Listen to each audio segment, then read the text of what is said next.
Hi everyone, আমি রাজু আর বিরাজ। নতুন বছরের সবাইকে শুভেচ্ছা ও স্বাগতম। 2023-এর নতুন কারিকুলামের আলোকে ষষ্ঠ শ্রেণীর সংখ্যার গল্প নিয়ে আলোচনা করব। এই চ্যানেলটিতে প্রত্যেকটি ক্লাস সিরিয়ালিভাবে মেনটেন করা হবে এবং বইয়ের সবগুলো পৃষ্ঠার সমস্যার সমাধান করা হবে। সো যারা চ্যানেলটি এখনও সাবস্ক্রাইব করেন নাই তারা চ্যানেলটি সাবস্ক্রাইব করে আমার সাথেই থাকুন পরবর্তী ভিডিওগুলো পাওয়ার জন্য। সো এখন চলো ক্লাসটি শুরু করা যাক। আজকের ক্লাসের মূল আলোচ্য বিষয় হচ্ছে সংখ্যার গল্প, অর্থাৎ বাস্তব জীবনে সকালে ঘুম হতে ওঠা থেকে শুরু করে রাতে ঘুমাতে যাওয়া পর্যন্ত আমরা প্রতিদিন বিভিন্ন ধরনের সংখ্যা দেখতে পাই।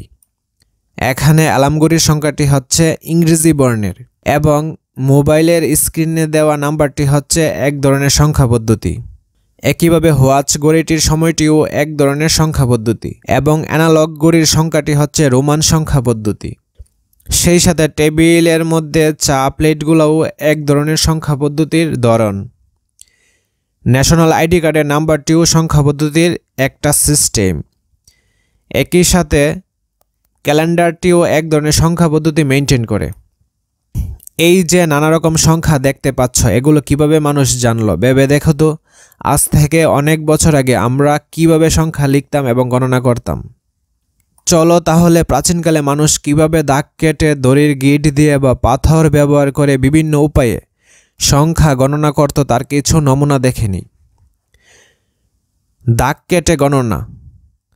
8 সংখ্যাটিকে বোঝানোর জন্য প্রাচীনকালে এরকম 8টি দাগ দেওয়ার মাধ্যমে 8 সংখ্যাটিকে তারা বোঝাতো। ওকে, একইভাবে 8 সংখ্যাটিকেও আরেকভাবে লেখা যায়। প্রথমে 5টি দাগকে একসাথে রাখা হয় এবং পরবর্তী 3টি দাগকে আলাদা করে একসাথে রাখা হয়। 8 প্রকাশ করার আরেকটি সিস্টেম হচ্ছে এরকম একটি দাগ রাখা হয় এবং 4টি দাগ একসাথে সোজাভাবে রাখা হয় এবং আরেকটি দাগ এভাবে রাখা হয়, পরবর্তী 2টি দাগ একসাথে রাখা হয়, এভাবে 8 প্রকাশ করা হতো। এরকম আরেকটি পদ্ধতি হচ্ছে 4টি দাগ সোজা টেনে একটি দাগ আড়াআড়ি টানতো এবং বাকি 3টি দাগ একসাথে লেখা হতো, এভাবেও 8 প্রকাশ করা যায়। 8 প্রকাশ করার আরেকটি সিস্টেম হচ্ছে এটি এবং সবচেয়ে ইন্টারেস্টিং একটি সিস্টেম হলো 8 প্রকাশ করার এই দাগটির মাধ্যমে 5 বোঝানো হতো এবং বাকি 3টি দাগ তারা নিচে দিত, এভাবেও 8 প্রকাশ করা যায়। এখন আমরা দেখব দড়ির গিট দিয়ে গণনা। দড়ির গিট দিয়ে সাধারণত ইনকা সভ্যতার মানুষেরা গণনা করত। যেমন 1 সংখ্যাটিকে প্রকাশ করার জন্য ফিগার অফ 8 নট ইউজ করা হতো। 2 সংখ্যাটিকে প্রকাশ করার জন্য ওভার হ্যান্ড নট ইউজ করা হতো, অর্থাৎ ওভার হ্যান্ড নট 2টি ইউজ করা হতো।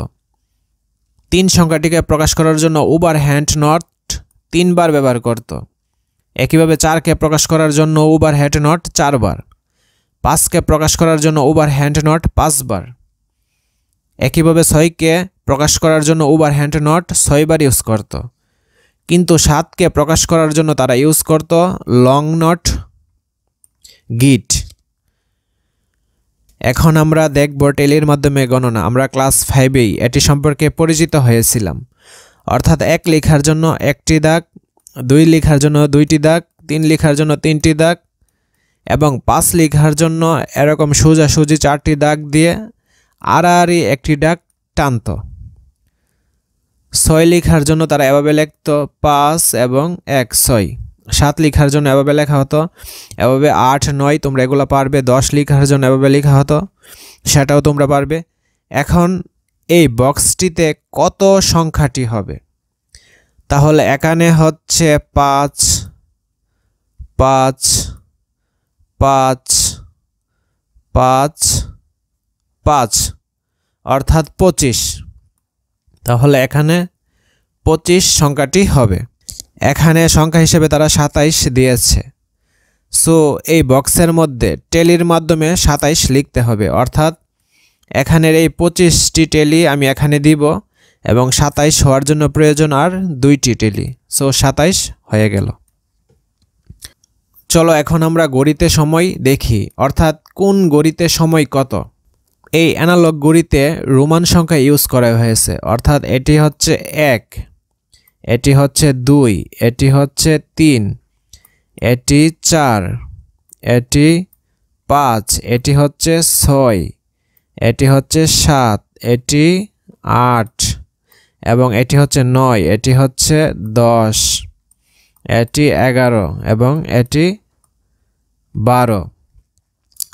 সো এই ঘড়িতে এটি হচ্ছে ঘন্টার কাঁটা, অর্থাৎ এটি ঘন্টার কাঁটা, এটি হচ্ছে মিনিটের কাঁটা এবং এটি হচ্ছে সেকেন্ডের কাঁটা। তাহলে কয়টা বাজে? যেহেতু ঘন্টার কাঁটাটি 6-এর মধ্যে আছে, তো 6টা, এটি হচ্ছে মিনিটের কাঁটা।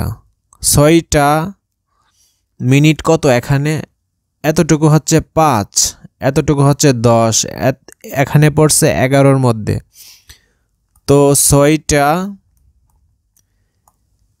11 মিনিট, এটি হচ্ছে সেকেন্ড। সেকেন্ড কত পড়েছে? 30, 35, 40, 45, 50, 51, 52। সো 52, অর্থাৎ 6টা 11 মিনিট 52 সেকেন্ড। এখন তাহলে আমরা এটি নির্ণয় করি। এটি হচ্ছে ঘন্টার কাঁটা। কয়টা বাজে? 1টা, 2টা, 3টা, অর্থাৎ 3টা বেজে। এটি হচ্ছে মিনিটের কাঁটা। 45, 50, 55, 51, অর্থাৎ 3টা 51 মিনিট 37 সেকেন্ড। এটি হচ্ছে ঘন্টার কাঁটা, অর্থাৎ ঘন্টার কাঁটাটি থাকবে ছোট। ঘন্টা হচ্ছে 1, 2, অর্থাৎ 2টা, আর মিনিটের কাঁটাটি থাকবে বড়। মিনিট হয় 45, 50, 51, অর্থাৎ 2টা 51 মিনিট 33 সেকেন্ড। সো আশা করি বোঝাতে পেরেছি। এখন এটি থাকবে বাড়ির কাজ। তোমরা কমেন্টে জানিয়ে দিবা ঘড়ি নাম্বার 4-এ কয়টা বেজেছে। নিচের ছকটি পূরণ করো। সংখ্যা ঘড়িতে কিভাবে লেখা আছে? এখন এক সংখ্যাটি রোমান সংখ্যা পদ্ধতিতে ঘড়িতে লেখা ছিল এভাবে, 2 লেখা ছিল এভাবে, 3 লেখা ছিল এইভাবে, 4 লেখা ছিল এভাবে, 5 লেখা ছিল কিভাবে?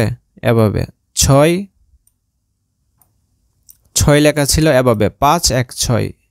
তাহলে 7 কিভাবে হবে? 5, 1, 6, 1, 7। 8 হবে 5 দিয়ে 3টি টান। তাহলে 9 কিভাবে হবে? 9 হবে IX, মনে রাখতে হবে। 10 হবে X, 11 হবে X হচ্ছে 10 এবং 11 I, একটা দাগ প্রয়োজন আর কি। তাহলে 12 কিভাবে হবে? X হচ্ছে 10 এবং 2টা দাগ, অর্থাৎ 2টা I, 12।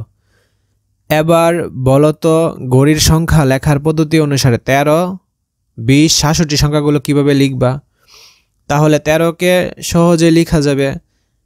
X হচ্ছে 10 এবং 11, 12, 13 এবং 20 কিভাবে লেখা সম্ভব? 20 লেখা সম্ভব। X হচ্ছে 10 এবং আরও 10 যোগ করব, 20। 66 কিভাবে লেখা যায়? 66কে লেখার আগে আমি তোমাদের চার্টটি সম্পর্কে অবগত করি। এটি হচ্ছে রোমান সংখ্যার একটি চার্ট। এখানে 1 থেকে 100 পর্যন্ত দেওয়া আছে। তোমরা ইচ্ছা করলে সবগুলো শিখে নিতে পারো। তো আমরা 20 পর্যন্ত আমরা শিখেছি। এখন 21 দেখি। 21 হচ্ছে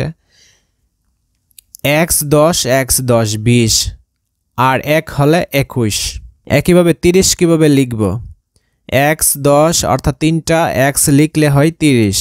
36 কিভাবে লিখব? 3টা X হচ্ছে 30 এবং B হচ্ছে 5, 35 আর একটা দাগ, অর্থাৎ I দিব, তাহলে 36।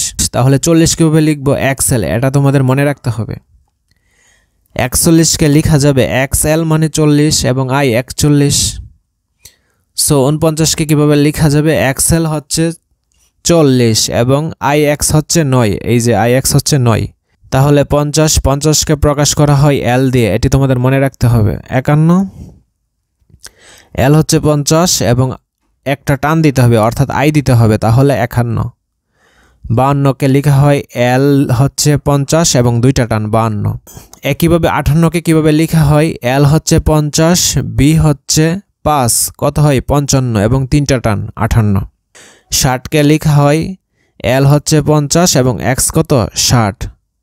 তাহলে 64কে কিভাবে লেখা যায়? এল হচ্ছে 50, এক্স হচ্ছে 10, কত হয় 60, আর 4 আইবি মানে কি 4।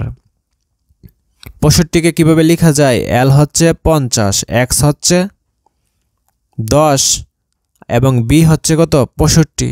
তাহলে 66কে কিভাবে লেখা সম্ভব? এল হচ্ছে 50, এক্স হচ্ছে 10, 60 আর 6 প্রয়োজন, তাহলে বি আই কি 6, 66। তাহলে 67কে কিভাবে লেখা সম্ভব? আমরা 4 থেকে দেখেছি এল হচ্ছে 50 এবং এক্স হচ্ছে 10, 50 10 কত 60, একটি 7 প্রয়োজন। 7 কিভাবে লিখে? 5, 65, 66, 67। আশা করি তোমাদের বোঝাতে পেরেছি। এখন আমরা দেখব পাজল পদ্ধতি। মায়ানরা এই সংখ্যা পদ্ধতির মাধ্যমে তারা লিখত।